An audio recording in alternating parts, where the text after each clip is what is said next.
の詳細寸法が記されてますし、現地でスケッチを撮るって割と大変なことなんです。やっぱり現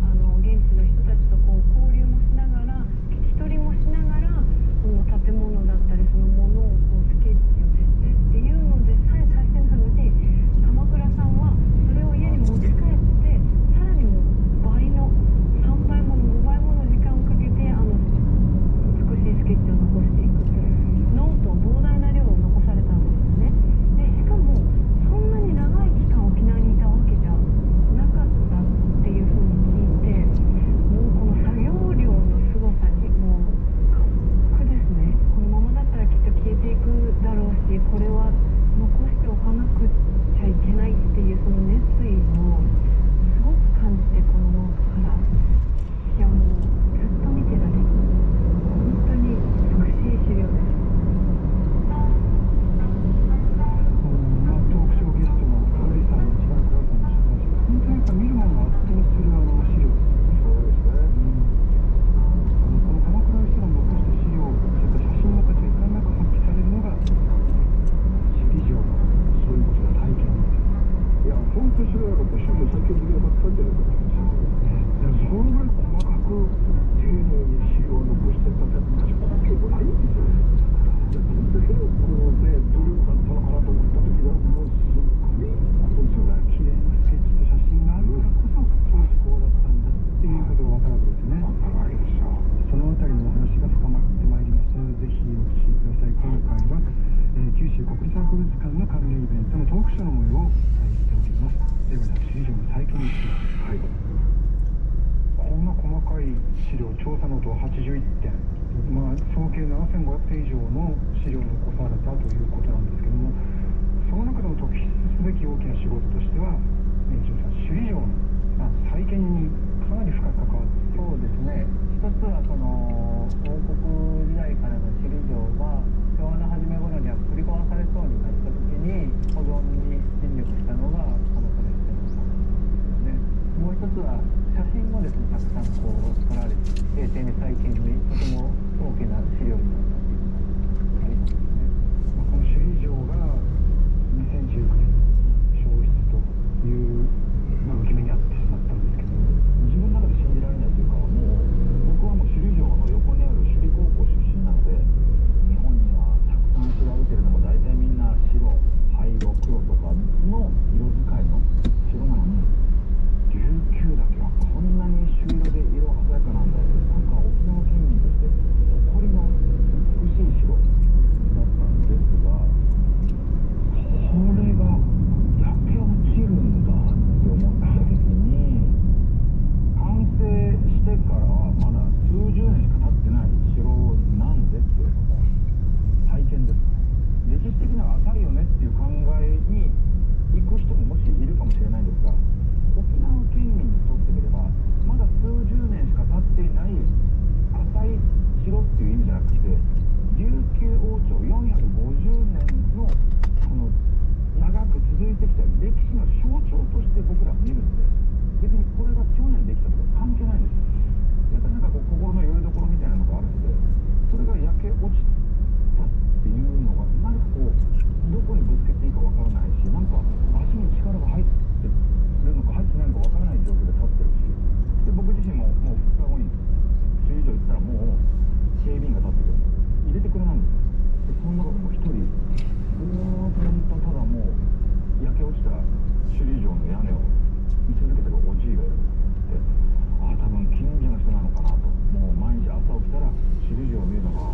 日課になったのかなとか、僕も勝手に想像しながらそのおじいちゃんの横を通り過ぎて、もっと近くで見えるとこないかなと思ってずっと1時間ぐらい回ったんですが、結局やっぱり流体池の方が見やすいんだろうなと思って戻ってきたら、そのおじいちゃんが同じ場所でもう一切動かずずーっと見てるんですよ。一瞬もしかして俺だけに見えてるおじいかなっていうそういう気持ちがちょっと浮かんだんですが、それぐらい心の拠り所なんです。すごくあれを思い出して首里城の再建っていうのが決まってね、一応2026年に正殿だけは完成予定とは言われてますけれども、沖縄県民のアイデンティティがまた立ち上がっていただけたらね、何度も焼け落ちた首里城ですから、もう4回も5回も焼け落ちてますから、そういう部分ではなんかこう沖縄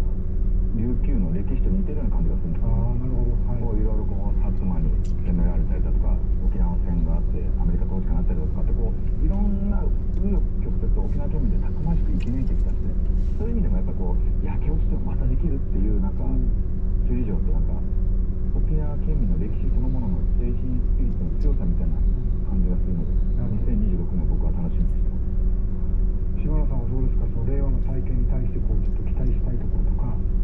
世界のその皆さんが首里城頑張れって言ってくださって、私たちのその、宝物首里城をこんなに世界の人が今見てくれてるんだっ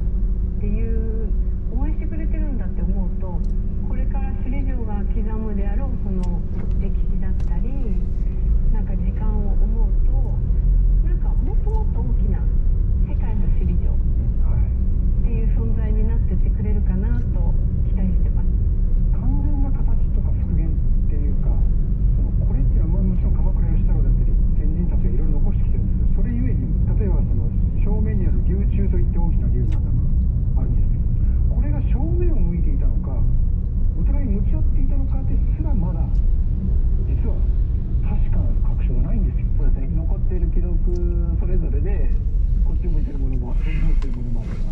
向かい合ってるものもあったりしてですね、どの段階のに合わせればいいのかとか、じゃあそれが本当にその信憑性があるのか、それぞれの方で説が違った